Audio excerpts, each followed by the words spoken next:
Get started. Yes. Are we recording? You can go ahead and gavel in. Okay, great. I'd like to call to order the February 8th, 2022 meeting of the Environment Committee. And we will begin with a roll call to ensure that we have a quorum. Okay, thank you. Councilmember Fredson.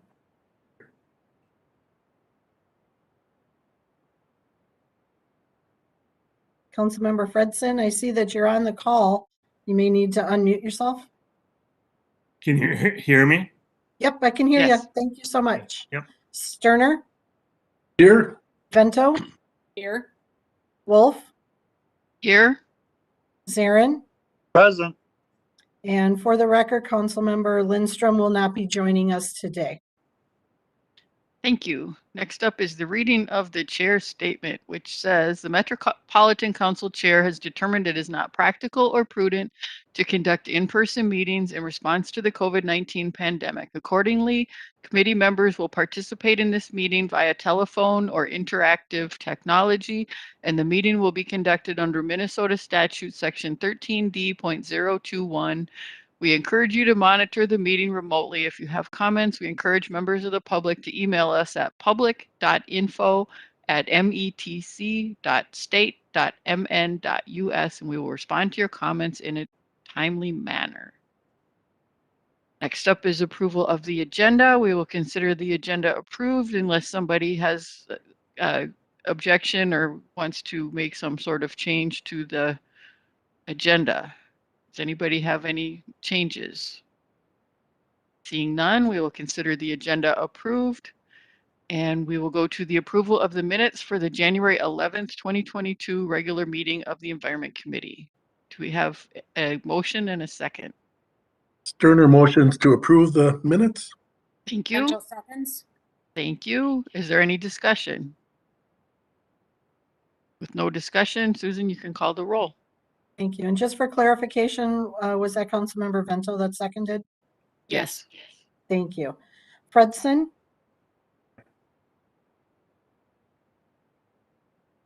Fredson, Aye. thank you.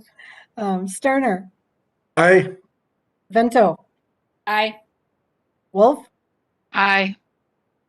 and Zarin. Aye. Thank you. The minutes are approved as written. Our first business item is 2022-41, adopt facility plan for the Hastings wastewater treatment plant, MCES project number 809800. Heidi Hutter, are you presenting? Yes, I am. Go ahead. Good afternoon, Mr. Chair and committee members. This afternoon, Chad Davison and I would like to share with you a summary of the public review process for relocation of the Hastings wastewater treatment plant. And we'd like to do that before we request adoption of the facility plan. Next slide, please. On November 10th, the council approved a request to hold a public hearing for this facility plan. And this slide just kind of summarizes that public review process that followed that approval. On December 3rd, a public hearing invitation was mailed to almost 300 residents and property owners that were located anywhere near the proposed project area, as well as to about 35 government and community stakeholders.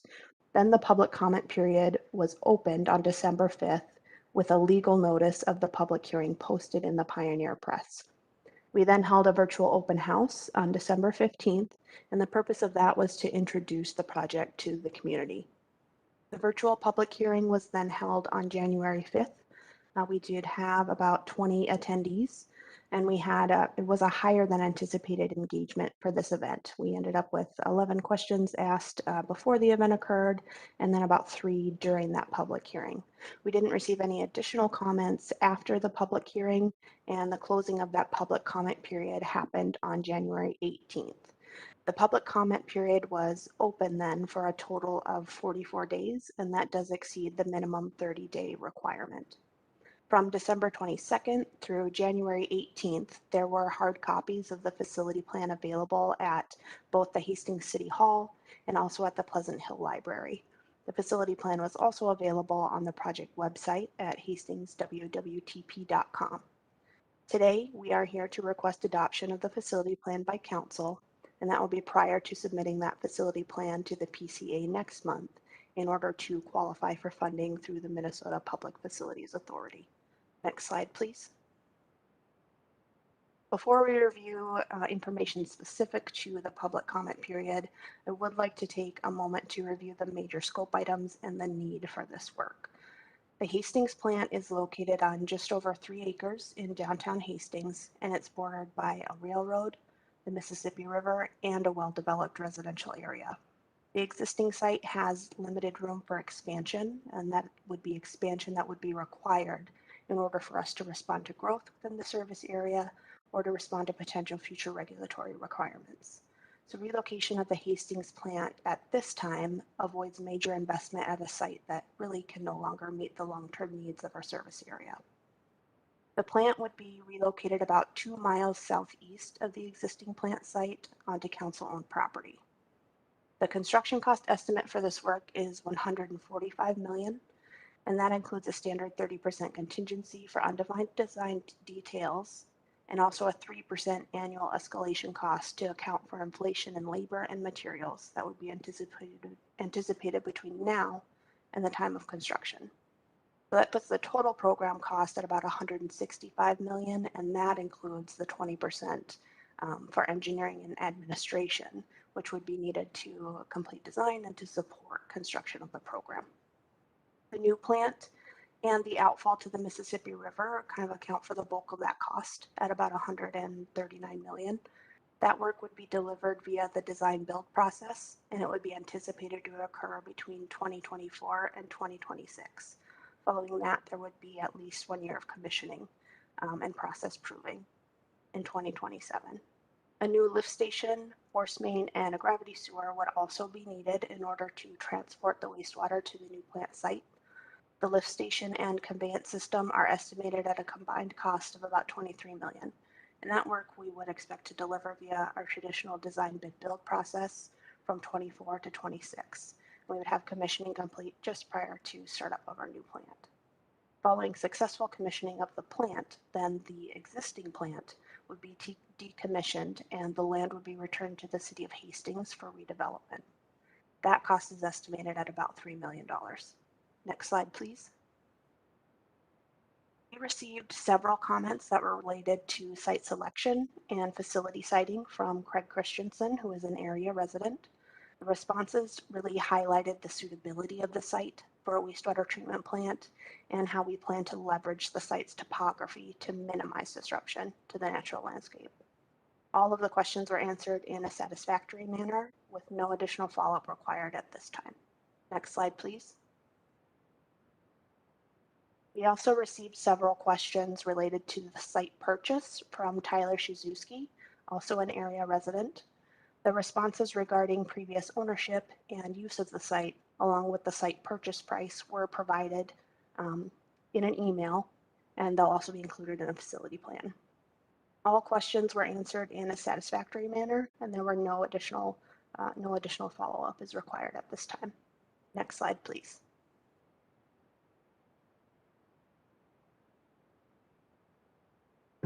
Thank you, Madam Chair and committee members. These 3 questions were received during the public hearing. They're from a consulting firm that is interested in the project. All 3 questions were answered during the public hearing, and the response will be included in the final facility plan. Next slide, please. These 2 comments were received during the public hearing. They're both from a City of Hastings council member, Nina Fulch. First comment pertained to how the property will return back to the city after the decommissioning plant. Response was given during the public hearing and we were satisfactory. And then the second comment is relative to who was solicited for our public hearing and our open house. Councilmember Wolf followed up with an email to her following week. And then I also sent a map of who we solicited the open house and the public hearing to. And those comments will be included in our facility plan also. Next slide, please. A tribal leader from Prairie Island Indian community attended both open house and public hearing. At both meetings, Mr. Childs expressed concern of the alignment of the treated discharge water to the Mississippi River. The archaeological studies performed to date on the land referenced by Mr. Childs was briefly discussed at the public hearing. A letter to Prairie Island Indian community was drafted by staff and passed on to the council chair for review and signature. This letter was mailed out February 3rd. Next slide, please. These 5 comments were received from a local resident during our public hearing. All comments were addressed during the public hearing. No further follow-up is required. Next slide, please. Mr. Majeski contacted Senator Bingham expressing concern regarding the Metropolitan Council seeking a proposed easement across this property. Staff drafted a letter for the council's intergovernmental communications to send to Senator Bingham. I also followed up with an on-site meeting with Mr. Majeski. At the conclusion of that meeting, Mr. Majeski provided authorization to enter his property to stake the easements and to have the easement appraised. Next slide, please. 3 comments were received from a resident living near the existing plant where the sanitary pumping station is proposed. All comments were addressed to their satisfaction during the public hearing. Next slide, please. So the proposed action that the Metropolitan Council adopt the facility plan for Hastings Wastewater Treatment Plant, MCES project number 809800 per resolution number 2022-3. Next slide, please. Heidi and I are here to answer any questions along with our managers. Turn it back over to Chair Wolf. Thank you, Chad. Are there any questions or comments?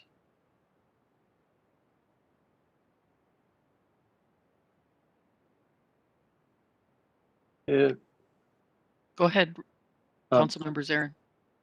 Thank you, Chair. Well, it looks like this is all in order to me. I've reviewed this time again before. So I move the staff's recommendation. Thank you. Do we have a second? I'll second that, Chair Wolf. This is Thank Turner. you. Is there any further discussion? I would just comment that I was the one who hosted or chaired both the open house and the other public hearing, and I also went with staff and met with the town board of Ravenna Township to make sure everybody was on the same page with this, and this project had been planned to have already started several years ago, but was pushed back because development slowed down with the recession. But yeah, this is now the time to get it done, and the price will only go up if we wait. So Susan, would you call the roll? Yes, ma'am. Fredson, Aye. Sterner, Aye. Vento, Aye. Wolf, Aye. and Zarin. Aye. Thank you. Thank you. That item passes. Next up would be 2022-42 ratification of after the fact purchase order number 21012387. Mr. Gordon. Thank you, Madam Chair Wolf and committee members. This is Adam Gordon, the manager of the Interceptor Engineering Group, and I'm here with Chad Davison, who just spoke at our last business item, who is the principal engineer with the Interceptor Engineering Group and also is the project manager for this related project. And we're here to present the business item 2022-42, which is a ratification of an after-the-fact purchase order. Next slide, please. So this project is part of the larger Hopkins System Improvements project, actually divided into half a dozen separate projects, and we initiated it back in 2010. And it completes the restoration or reconstruction of 5 miles of forest main between Hopkins and the East Isles neighborhood in Minneapolis. And it provides service to Hopkins, St. Louis Park, and Minneapolis.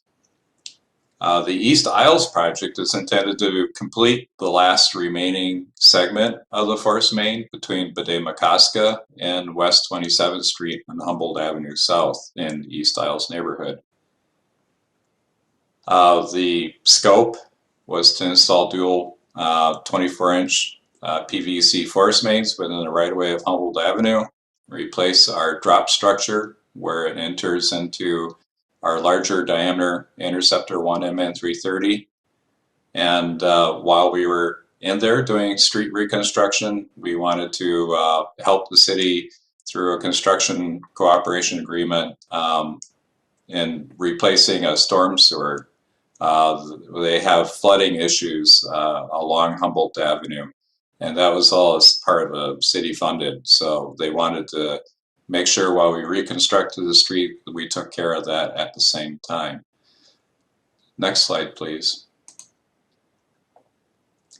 The planning for this project was complicated in that the coordination of a lot of other work was being completed in the Minneapolis uptown neighborhood.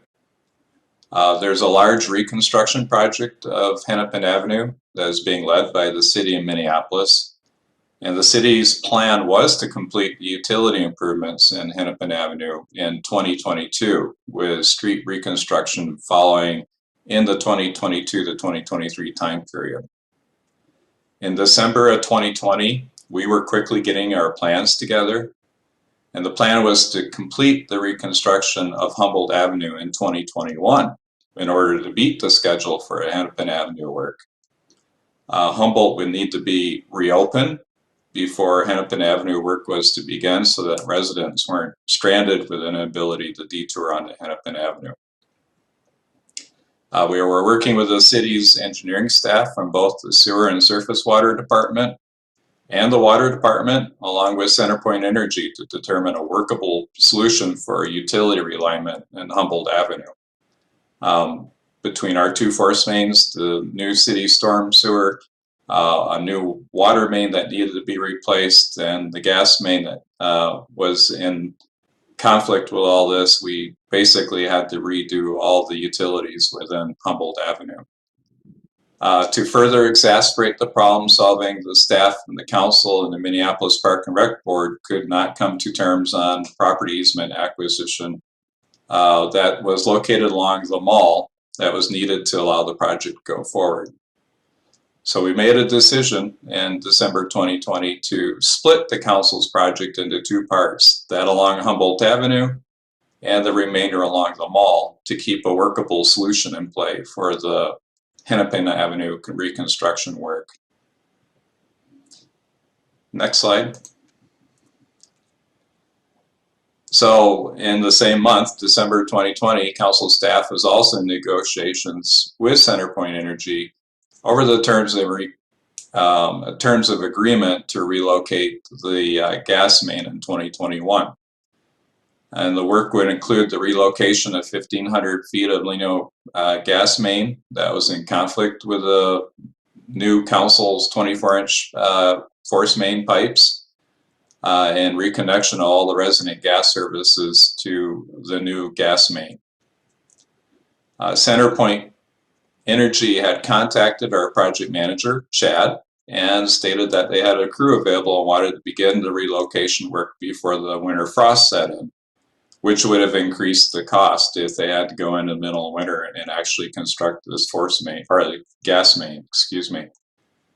CenterPoint was informed by email from our project manager, Chad, that if they began construction, it would be at CenterPoint Energy's risk. The project manager also stated that the staff would continue to work to negotiate and execute the agreement. However, the project manager was unaware of council's policy that does not allow for execution of a contract if work has commenced. CenterPoint Energy was operating underneath the understanding of a good faith by the council PM. And while the council does not complete agreements for work already performed, it's understandable that CenterPoint Energy would act in what they believed was helping council move its project forward. And it's not uncommon for municipalities to require relocation assistance from CenterPoint Energy. And the utility has been known to act to aid municipalities in achieving their street reconstruction efforts. It's not uncommon either that different municipalities conduct their procurements under their own policies and authorities, which are different than council's. So this after the fact is a process of conducting what we like to call lessons learned, not only for the project manager and CenterPoint Energy, but also for the entire project management group within our capital projects delivery department. And I'm sure Chad would agree that this is not one that will be forgotten. Business item to authorize an agreement for utility to perform work in excess of $500,000 would normally have been presented to council once the costs were provided and reviewed. In this case, we don't have an agreement, and so we have an invoice that was provided by CenterPoint Energy that was reviewed by our project manager and by a cost estimator from our construction services group and found to be reasonable for the work provided. The utility relocation was planned and budgeted for underneath the Hopkins System Improvements Program. So with the next slide, the proposed action is that the Metropolitan Council ratifies the after-the-fact purchase order number 210-12387 in the amount of $544,533.35 to CenterPoint Energy for relocation of gas main. And with that, knowing that you've probably never seen one of these since your duration on council, I'm glad to take all the questions you'll have. Thank you for the presentation. I have not ever seen this before, and I've been here for almost 13 years, so it's you learn something new every day, I guess. Councilmember Zarin, did you have a question or comment? Both and multiple. Yeah, first question was, Chair Wolf, have you seen this before?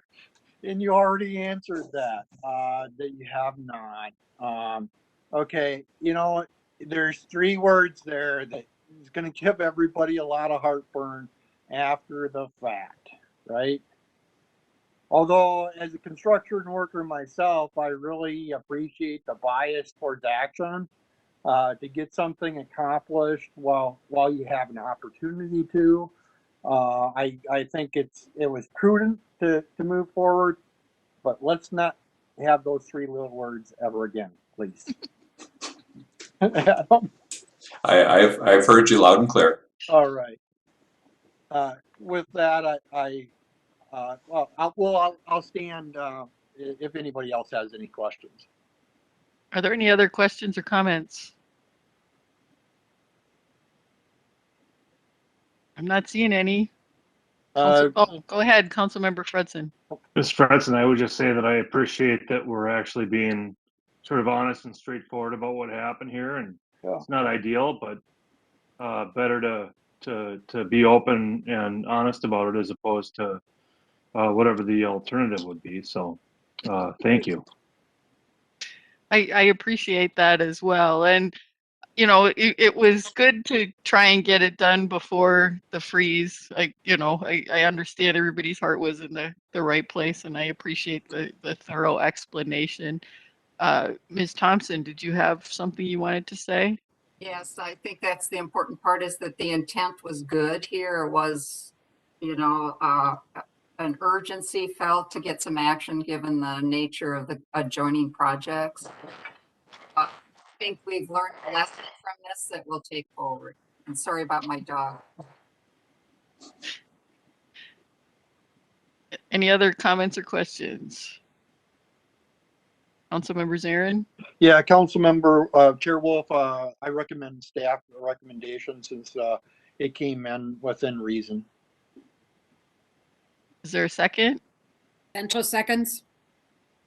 Thank you. Ms. Jacoby, did you have something you wanted to add? Thank you, Chair Wolf. I was just going to mention Adam did a great job explaining the really complicated things that were happening in the sense of urgency. An emergency declaration is clearly defined by state statute where it threatens the health and the safety and the welfare of the general public. This wasn't an emergency declaration. It was just a need to get work moving. And that's when we have an invoice before we have a purchase order or a contract. We call it after, as Council Member Zarin said, an after the fact, which we don't like to see.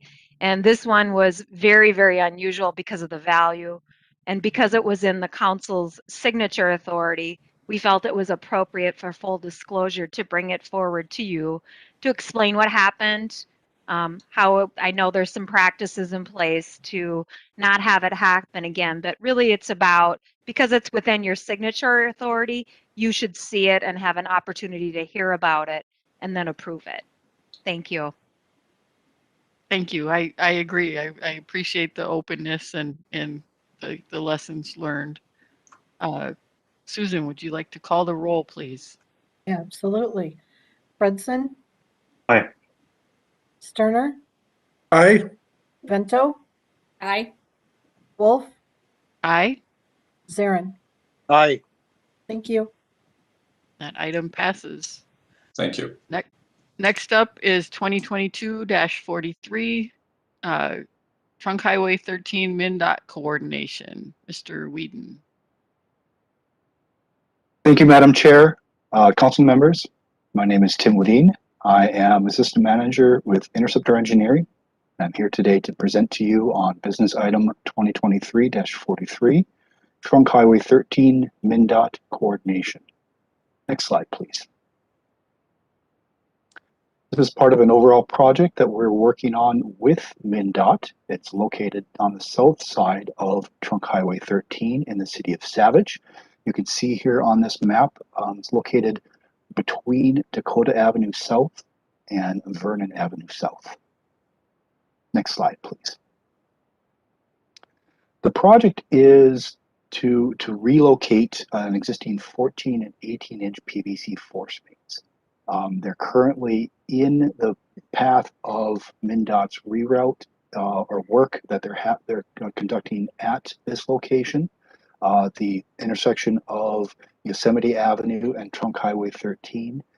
They're constructing an overpass, so there will be a number of frontage roads, exit and entrance ramps, and other things that would be constructed on top of our existing force main. That makes maintenance and operation of our existing force mains difficult, if not impossible. So we want to have those relocated from underneath MnDOT ramps. This will all clean pipes for the crossing of Trunk Highway 13. As you may have recalled from the map that we just had up, we do have the force mains cross Highway 13 to the north side and then continue flow to the east, excuse me. The project will also include construction of a number of valve vaults that will help improve system operation and maintenance. Next slide, please. So our proposed action is that the Metropolitan Council authorize the regional administrator to negotiate and execute a master utility agreement 21I-069 with the Department of Transportation, MnDOT, for Interceptor 8560. And with that, I'm available for questions. Thank you. Are there any questions or comments from council members?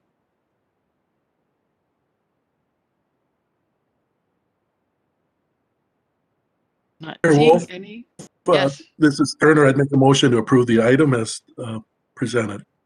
Thank you. We have a motion. Is there a second? Fredson, I'll second. Thank you. Any further discussion? Susan, you can call the roll, please. Fredson, Aye. Sterner, Aye. Bento, Aye. Wolf, Aye. Zarin. Aye. Thank you. Thank you. Thank you. That item passes, and we move on to 2022-44 Water Supply Technical Analysis and Outreach for Hydrologic and Hydrogeologic Services Master Contracts 21P208A and 21P208B. Ms. Ross. Good afternoon, everyone. Yes, I'm here to talk about some hydrologic and hydrogeologic research work that we want to get started. Next slide. The contracts that we're issuing help to support the council's water supply planning work, and specifically, we are charged by Minnesota statutes to maintain a base of technical information for sound water supply decisions across the Twin Cities area. And so these master contracts help us to do that work. Next slide.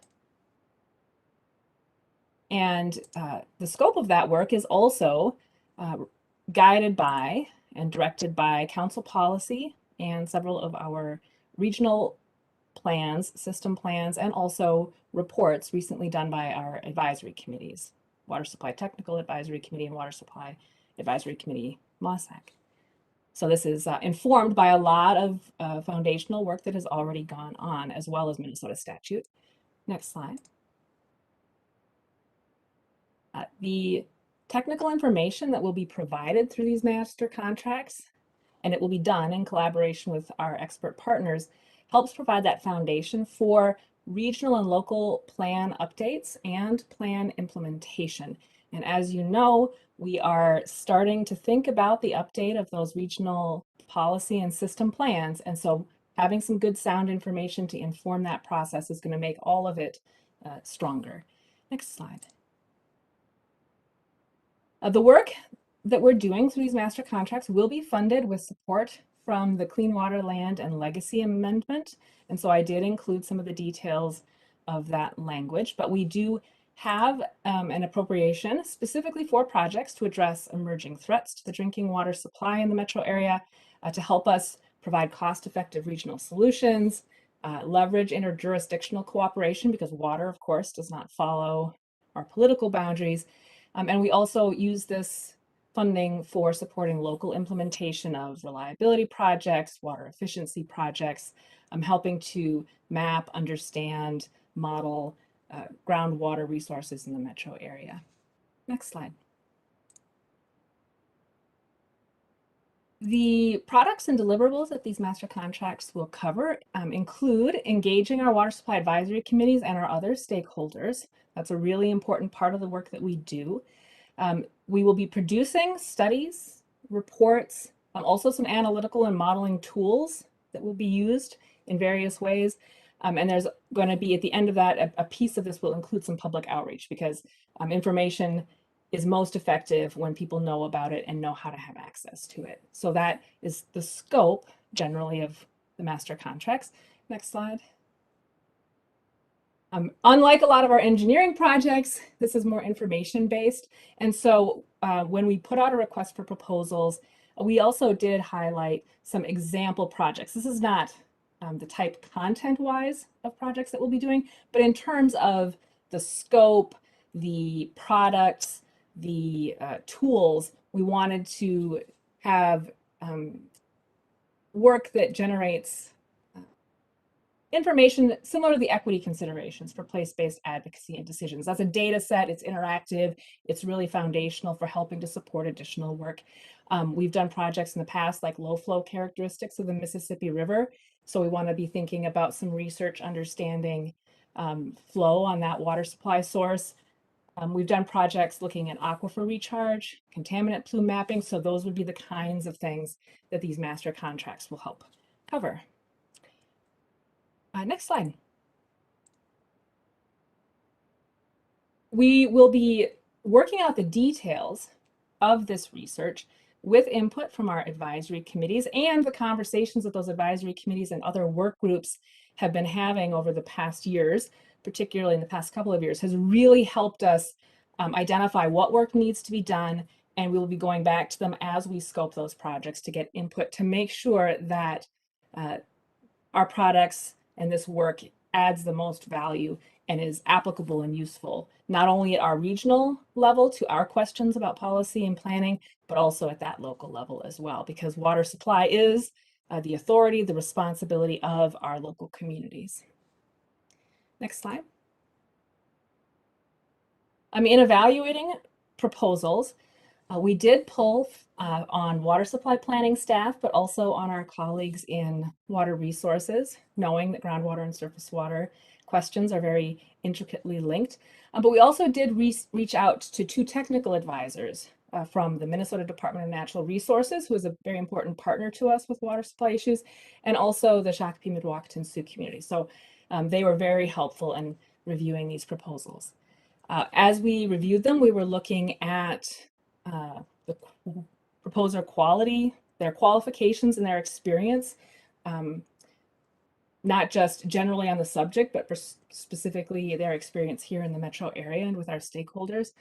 We were looking at price and also their ability to meet their current and future needs, their service delivery plans, because we know, because this is so stakeholder driven, that the timing can shift and the scope may change. And so we were looking at their ability to adapt to our stakeholder needs.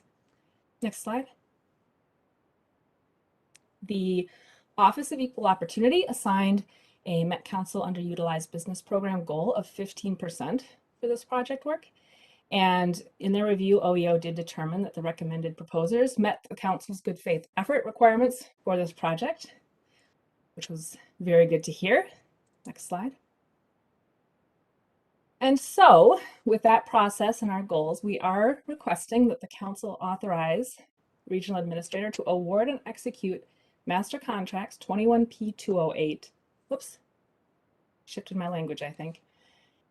208A for $500,000 with Bar Engineering, and 21P208B for $300,000 with Emmons and Olivier Resources Incorporated, specifically to provide hydrogeologic research and hydrologic research to support our water supply planning. So the total would not exceed $800,000.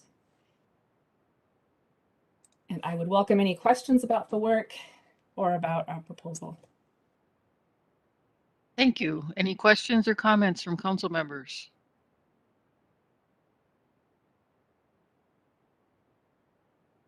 Councilmember Sterner.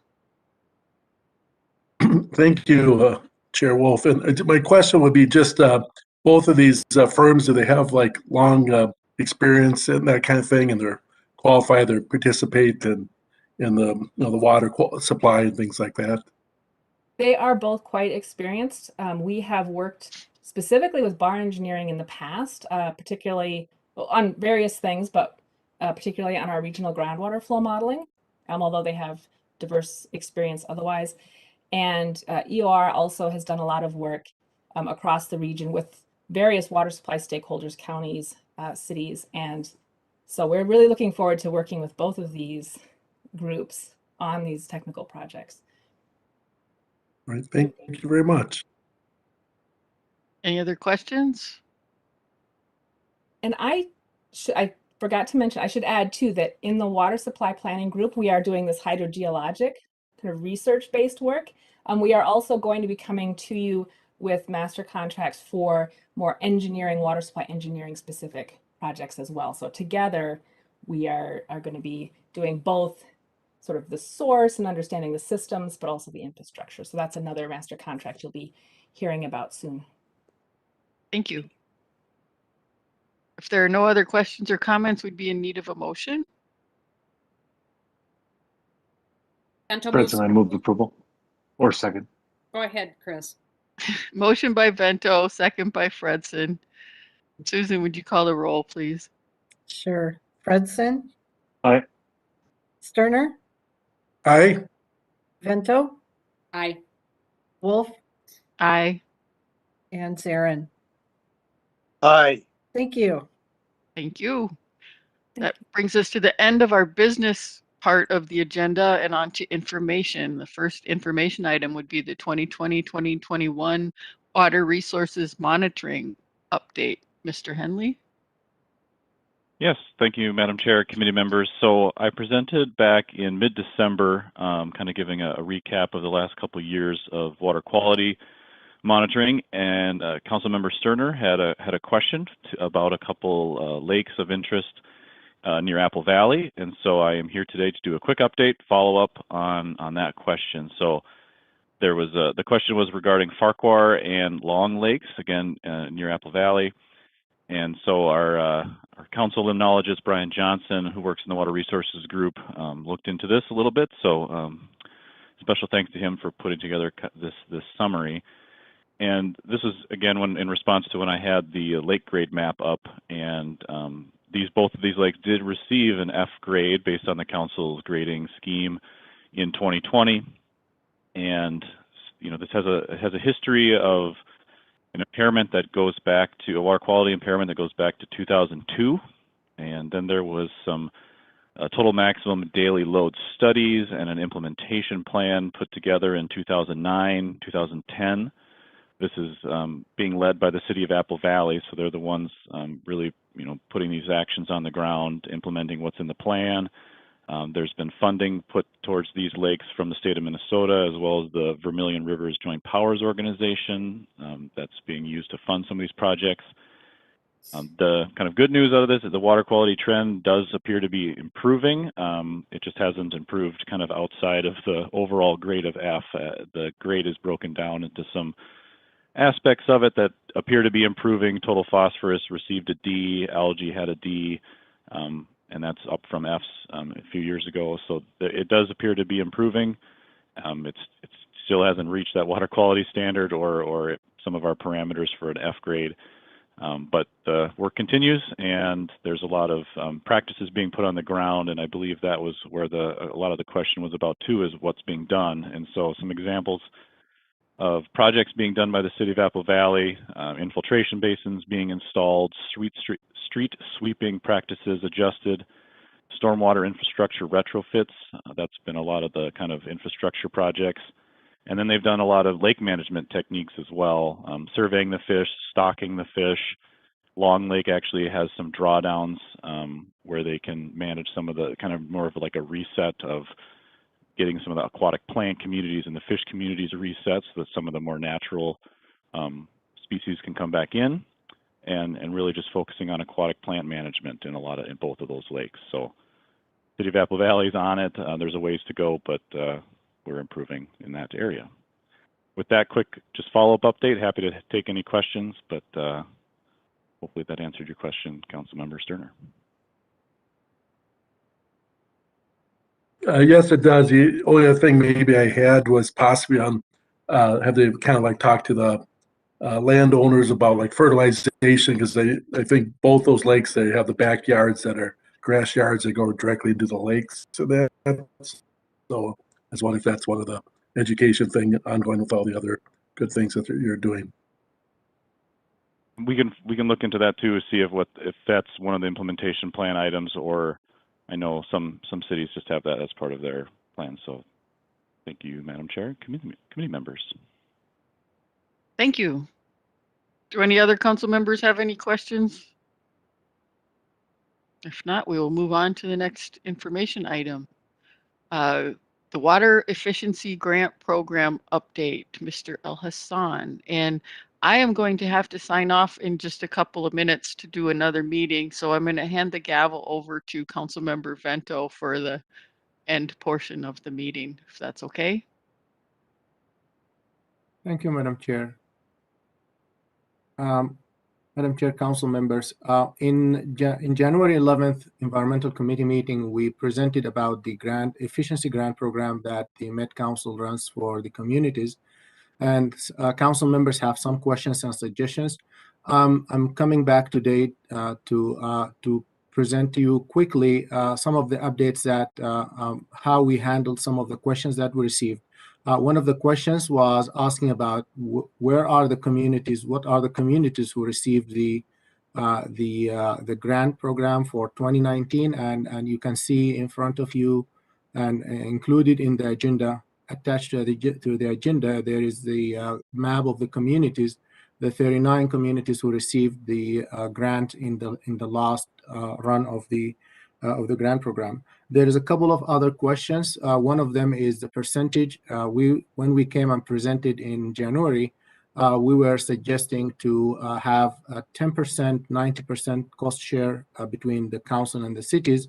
And some council members have expressed interest in increasing the city contribution. And so when we advertised this program, we went to 80% from the council and 20% from the community. That's increasing the amount that the cost share from the communities to participate into this program. One of the other advices that we received from the council members in that meeting is that homeowners' contribution should be part of this program, and we left that in the program also. It was a criteria in the past, and we maintain that to continue into the next round of these grants. Council members also asked about talking points so that it could be used to communicate about this program to their constituents, the communities. And we are working right now with RA Communication to get these ready. As soon as we get them ready, we are going to give them to Susan, and Susan is going to share it with all of you. Just to an update of this program was advertised on Monday, January 31st to all communities in the metro area.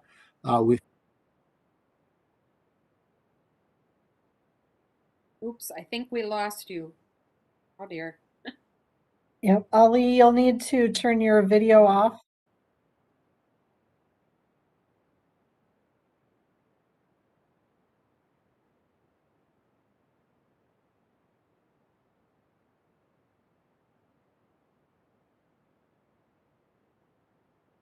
Ali? We are not able to hear you, Ali. Are you there with us?